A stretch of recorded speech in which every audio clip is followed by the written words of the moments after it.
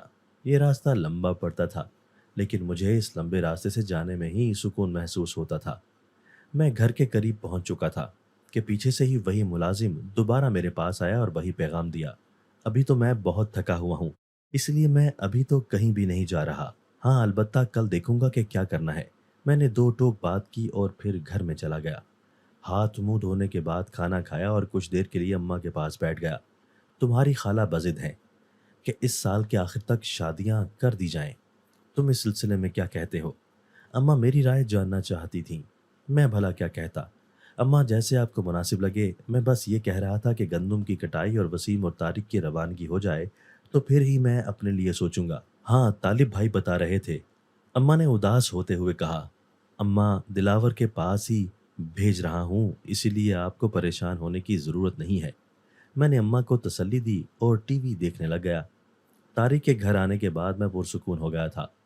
ہماری زمینیں کچھ زیادہ نہیں تھیں، بہت امیر بھی نہیں تھے۔ ہاں، البتہ گزر بسر ہو رہی تھی، کیونکہ ابا جی کی زندگی میں ہمیں کوئی پریشانی نہیں تھی۔ لیکن اب تو جیسے ہی ہر قدم پہ پریشانیاں ہی تھیں۔ بہت سوچ سمجھ کر ہر قدم اٹھانا پڑ رہا تھا۔ یہی سوچتے سوچتے مجھے نیند آ گئی، لیکن رات کے پچھلے پہر گاؤں میں ہونے والے بہت زیادہ شور کی وجہ سے میری آنکھ کھل گئی۔ اماں میرے سرہانے کھڑی ہو کر رو رہی تھیں۔ میں ایک دم سے بہت زیادہ گھبرا کر اٹھا۔ ہم اجڑ گئے، میرے بچے، کسی کمبخت نے ہماری کھڑی فصل کو آگ لگا دی۔ یہ خبر مجھ پہ کسی بم کی طرح گری۔ میں تو چارپائی سے اٹھ ہی نہیں سکا۔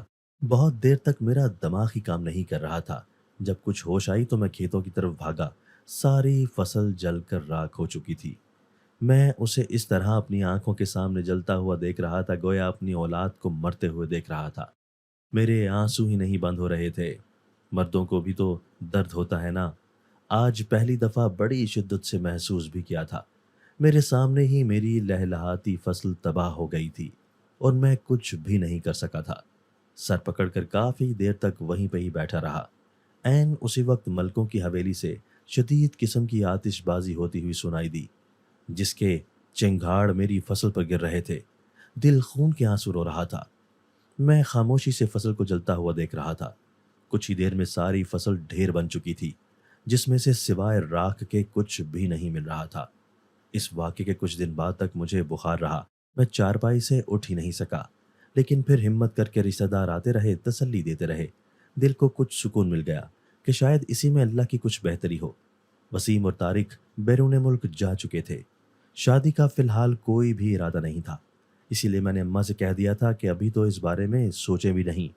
وہ بھی میری حالت سے بخوبی واقف تھیں، اسی لیے کہنے لگیں کہ ابھی تو ہمارے پاس کچھ بھی نہیں ہے جس سے ہم لوگ شادی کرنے کے بارے میں سوچ بھی سکیں۔ جب اللہ کو منظور ہوگا تو کر لیں گے شادی۔ وہ بھی اداس ہوتی رہتی تھیں، لیکن میری خاطر ہنستی بولتی تھی۔ یہ سازش تو ملکوں کی تھی، کیونکہ اس سال میری فصل گاؤں میں سب سے زیادہ اچھی ہو رہی تھی۔ اس لیے میں نے اب یہ سوچ لیا تھا کہ پتہ تو لگا کر ہی رہوں گا۔ میں چچا طالب کو اب گھر بھیج دیتا تھا اور خود ڈیرے پر رہتا تھا۔ ایک شام میں کھانا کھانے کے بعد گھر سے نکلا تو راستے میں ملک جابر نے مجھ سے فصل کے جلنے کا افسوس کیا۔ میں اس کی آنکھوں میں چلنے والی شرارتوں کو بڑی آسانی سے پڑھ سکتا تھا، لیکن فی الحال اسے کوئی بھی سوال جواب مناسب نہیں دیا تھا۔ ارے اسامہ بیٹا، تمہاری فصل جل گئی ہے، اگر پیسوں کی ضرورت ہو تو میرے منشی سے لے لینا، کوئی بات نہیں، اپنے ہی اپنوں کے کام آتے ہیں نا۔ ملک صاحب کے اس دوہرے معیار پہ میرا دل کر رہا تھا کہ میں ان کے منہ پہ ایک تھپڑ رسید کر دوں، لیکن میری ماں نے میری ایسی تربیت ہی نہیں کی تھی، اس لیے میں بہت خاموشی سے سر جھکائے واپس ڈیرے کی جانب چل دیا۔ جانوروں کو میں عصر کے بعد ہی کمرے میں کر گیا تھا، اسی لیے اب خاموشی سے اندر تالا لگایا اور مچھردانی لگا کر لیٹ گیا۔ بہت تھکاوٹ کے باعث میں جلدی سو گیا تھا، لیکن رات شاید ابھی آدھی نہیں گزری تھی کہ باہر کے شور سے میری آنکھ کھل گئی۔ میں تیزی سے اٹھ گیا کہ شاید پھر سے کوئی میری فصل کے ساتھ چھیڑ خانی کر رہا ہے۔ میں جلدی سے اٹھ کر باہر نکلا۔ کیا دیکھتا ہوں کہ اسی جلی ہوئی فصل کے کھیت میں جہاں امرود کا پیڑ ہے، وہاں پہ کچھ مرد اکٹھے ہو کر کھڑے ہیں، اور ان مردوں کے بیچ میں ایک نہایت خوبصورت سی عورت بھی کھڑی ہے۔ جب میں نے بہت غور سے دیکھا تو وہ عورت کوئی اور نہیں بلکہ صنوبر تھی۔ بس پھر تو میری برداشت سے باہر ہی ہو گیا تھا۔